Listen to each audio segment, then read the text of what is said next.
माननीय श्री मदन दिल ने सभापति महोदय, राजस्थान की विधानसभा में सरकार कृषि सुधार बिल के नाम पर 3 बिल इसलिए लाई है कि केंद्र सरकार जो बिल लाई है वो रुक जाए। लेकिन मैं इतना निवेदन कर रहा हूं, जो केंद्र सरकार बिल लाई है वो किसानों की आय को मील के पत्थर साबित होंगे, और इसलिए साबित होंगे कि माननीय प्रधानमंत्री जी ने कहा था कि 2022 तक किसानों की आय दुगना करेंगे, और उसी रास्ते को प्रशस्त करने के लिए तीनों बिल लाए गए हैं। और इससे पहले आपने देखा होगा इतने वर्षों तक कांग्रेस की सरकार रही है, समर्थन मूल्य कैसे तय करें इसका फार्मूला तय नहीं था। मन मर्जी आई इनकी, कभी 25 रुपये बढ़ा दिए, कभी 50 रुपये बढ़ा दिए। लेकिन बधाई देना चाहता हूं भारत के प्रधानमंत्री श्रीमान नरेंद्र जी मोदी को कि उन्होंने इसका फार्मूला तय किया और कहा कि लागत आएगी किसान की, उसे 1.5 गुना समर्थन मूल्य होगा। और वो 1.5 गुना समर्थन मूल्य तय करके आपने देखा होगा कि समर्थन मूल्य कई जगह 25% बढ़ा, कुछ फसलों में 30% बढ़ा, 100% तक बढ़ा है। मैं समझता हूं ऐसा पहली बार हुआ है। और जो बिल हैं ये किसान की आय को दुगना करने के लिए मार्ग प्रशस्त कर रहे हैं, लेकिन इसमें रोड़ा अटकाने का प्रयास कांग्रेस सरकार कर रही है। कांग्रेस वाले भी इससे सहमत हैं कि बिल कृषि सुधार बिल जो केंद्र सरकार लाई वो ठीक है, लेकिन इनके नेता ने भाषण दे दिया कि गलत है, इसलिए उसको उचित ठहराने के लिए, उसके इशारे पर नाचने के लिए बेचारे कांग्रेस शासित मुख्यमंत्री हैं, कांग्रेस शासित सरकारें हैं, वो कठपुतली तक की तरह नाच करके और अपने विरुद्ध जाकर भी इस कानून को ला रहे हैं। मजे वो नहीं चाह रहे हैं, लेकिन उनकी मजबूरी हो गई है। वो तो राहुल गांधी जी की कठपुतली हो गए ना, इसलिए उनको मजबूरी में ये सब कुछ करना पड़ रहा है। माननीय व्यक्तिगत आक्षेप नहीं लगा। अच्छा, हाँ, माननीय सभापति महोदय, इन बिलों में गड़बड़ कहाँ है? इतना ही तो कहा है ना, जो कृषि उपज मंडी में किसान माल बेचता अपनी उपज को बेचता है, उसको बाहर भी बेच सकता है। और केंद्र सरकार ने कहा कि जो बाहर बेच सकता है उसको मंडी टैक्स नहीं लगेगा। तो फिर उन्होंने कहा कि मंडियों को बंद करने का षड्यंत्र चल रहा है। मंडियां कहां बंद हो रही है? मंडियों में भी किसान चाहेगा कि उसको अच्छा मूल्य मिलता है, अच्छी सुविधा है तो बेच सकता है, कोई रोक टोक नहीं है। लेकिन वो बाहर भी बेच सकता है। बाहर बेचने के फायदे क्या होंगे? बाहर बेचने के फायदे ये होंगे कि व्यापारियों की संख्या बढ़ जाएगी, क्योंकि व्यापारियों की संख्या इसलिए बढ़ेगी कि जो पेन धारक है वह भी व्यापारी बन सकता है। उसको वहां कृषि मंडी का लाइसेंस लेना जरूरी नहीं है। तो फिर साथ छोटे से छोटा मजदूर आदमी भी यदि उसको 50 क्विंटल, 100 क्विंटल, 200 क्विंटल अनाज खरीदना है तो भी खरीद सकता है। मंडी में अच्छा भाव मिलता है, किसान को वहां जाए। लेकिन एक फायदा यह होने वाला है किसान को कि मंडी में टैक्स लगेगा और मंडी के बाहर टैक्स नहीं लगेगा। मंडी में अभी भी 2.6% टैक्स राजस्थान सरकार ले रही है। 3.6% कर दिया था, लेकिन भारतीय जनता पार्टी के विरोध के कारण से मजबूर होकर के उनको 2.6 करना पड़ा। उसका अर्थ समझते हैं? 52 रुपया प्रति बोरी गेहूं का यदि एक बोरी गेहूं बिकता है मंडी में तो 52 रुपया टैक्स लगेगा। आड़त लगेगी 50 रुपया, 102 रुपया, और आने जाने का भाड़ा अलग होगा। यानी कम से कम एक बोरी अनाज बेचने पर 102 रुपये लगेगा।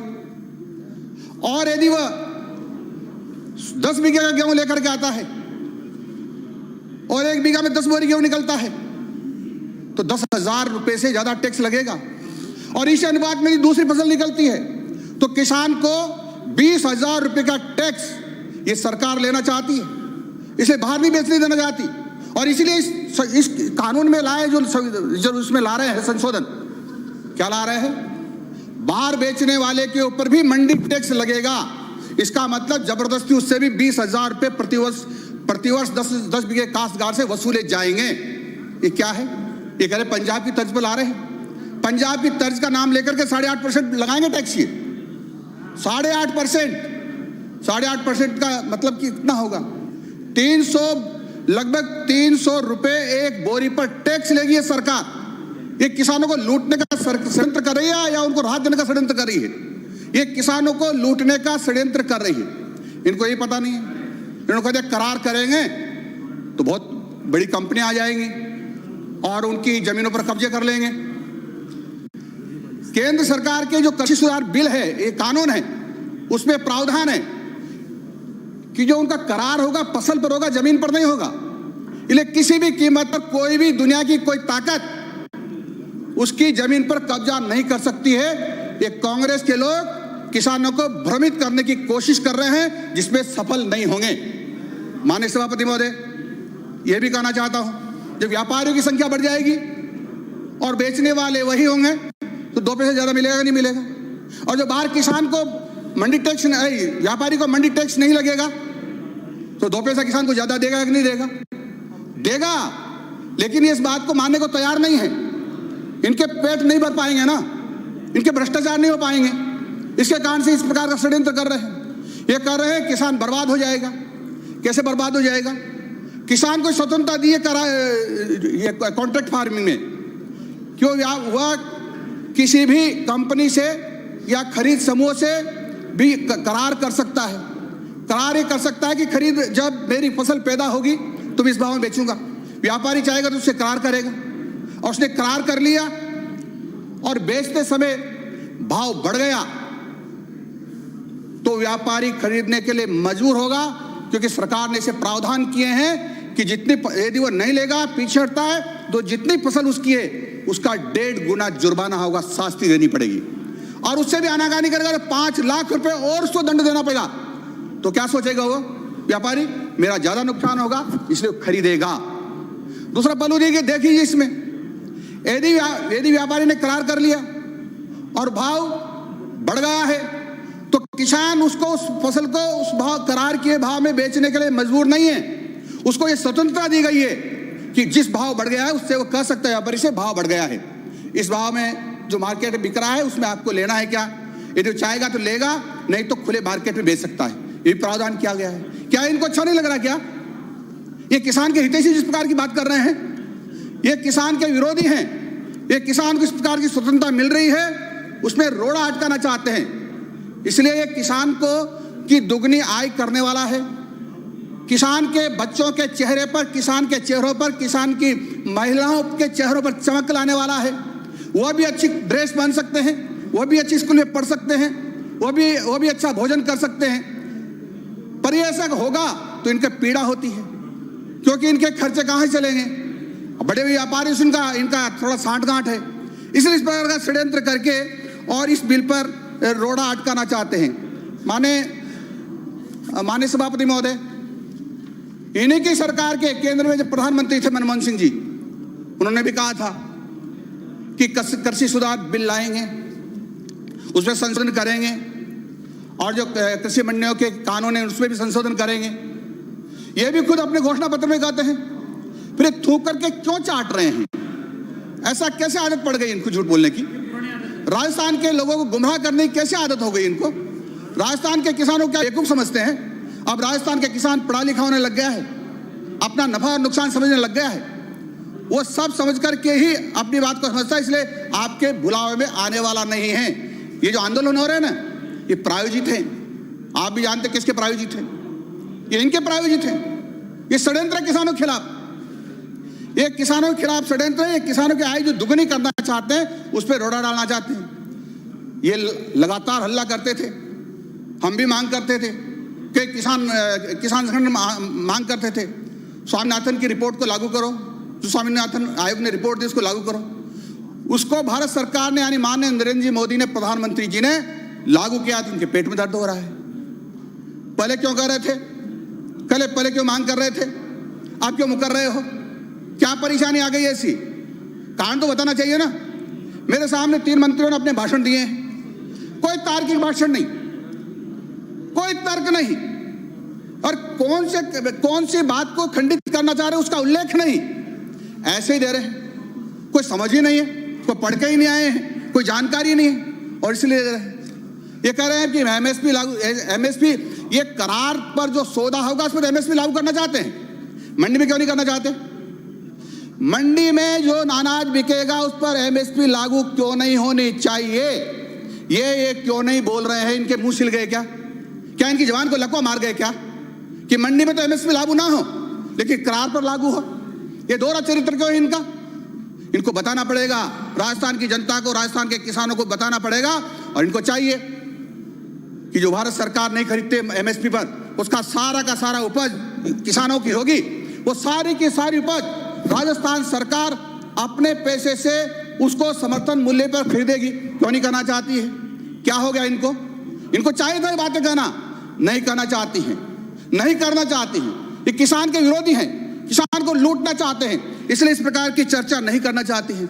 यही नहीं माने माननीय सभापति महोदय, बाजरा का तो समर्थन मूल्य तय है ना, क्यों नहीं भारत सरकार को पत्र लिखा इन्होंने कि हम समर्थन मूल्य बाजरा खरीदना चाहते हैं? क्या हो गया इनको? किसानों के साथ लूटपाट क्यों कर रहे हैं? समर्थन मूल्य इसमें कम बिक रहा है, इसकी चिंता इनको क्यों नहीं है? माननीय मंत्री महोदय, मेरे को समय आपको पर्याप्त देना चाहिए, क्योंकि मेरे पूर्व वक्ता जो कांग्रेस के उनको आपने पर्याप्त समय दिया है। अब ये करे किसान मजदूर बन जाएगा। अरे किसान मालिक बन रहा है, किसान मालिक बन रहा है, जो उसको मजदूर कर, मजदूर तो आपने बना के रखा है, मजदूर तो आपने बना रखा है, किसान मालिक बन रहा है। और किसान को करार करने के बाद उसको टेक्नोलॉजी मिलेगी, उसको कृषि मशीनरी मिलेगी, सब कुछ मिलेगा, फिर इनको पेट में दर्द क्यों हो रहा है?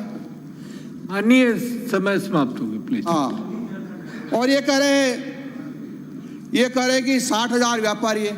हाँ, इनको व्यापारी की चिंता है, मैं समझता हूं, उसमें मजदूर को भी जोड़ रहे हैं, हमारे लोग भी जोड़ रहे हैं। अरे चाहे कहीं भी माल खरीदा जाएगा तो बोरी में भिरा जाएगा, लदान भी उसका होगा, उसमें तो मजदूर भी लगेंगे, उसमें तो हम माल भी लगेंगे, क्यों नहीं लगेंगे? कैसे वो बेरोजगार होंगे? क्या षड्यंत्र है? क्यों बका रहे हो, क्यों भ्रमित कर रहे हो? मैं समझता हूं कोई बेरोजगार नहीं होगा, थोड़ी सी व्यापारियों को पीड़ा होगी, लेकिन व्यापारियों को इसलिए पीड़ा नहीं होगी क्योंकि वह भी अपना माल बाहर खरीदना प्रारंभ करेंगे, वह भी किसान तक जाएंगे, उससे बात करेंगे और माल खरीदेंगे। किसी को कोई पीड़ा नहीं हिंदुस्तान में, लेकिन पीड़ा है कांग्रेस के लोगों को है, कांग्रेस को है, इसलिए गांधी परिवार को तो है ही। और माननीय सभापति महोदय देखो, ये कह रहे हैं कि समर्थन मूल्य बंद हो जाएगा। समर्थन मूल्य तो है, था और रहेगा, क्योंकि भारत सरकार जो अनाज खरीदती है 2 रुपए किलो देने में जो गरीब लोगों को, वो तो खरीद जारी रहेगी, उससे ज्यादा खरीदेंगे। इसलिए खरीदेंगे कि जो नई राष्ट्रीय शिक्षा नीति आ रही 2020, उसमें माननीय प्रधानमंत्री जी ने प्रावधान किया है कि मिड डे मील के अतिरिक्त हम भोजन ही बच्चों को देंगे, तो जो अनाज होगा वो भी तो खरीदा जाएगा, वो भी यहीं से खरीदा जाएगा। इसलिए समर्थन मूल्य पे खरीद बंद नहीं होगी, पहले से ज्यादा माल खरीदा जाएगा, किसान सशक्त होगा और किसानों के चेहरे पर चमक आएगी। इसलिए कांग्रेसों का पेट दुख रहा है, इनको भ्रष्टाचार का पैसा नहीं मिलेगा, राहुल गांधी तक नहीं पहुंचेगा, इसलिए चारों तरफ हाहाकार हो रहा है। इसकी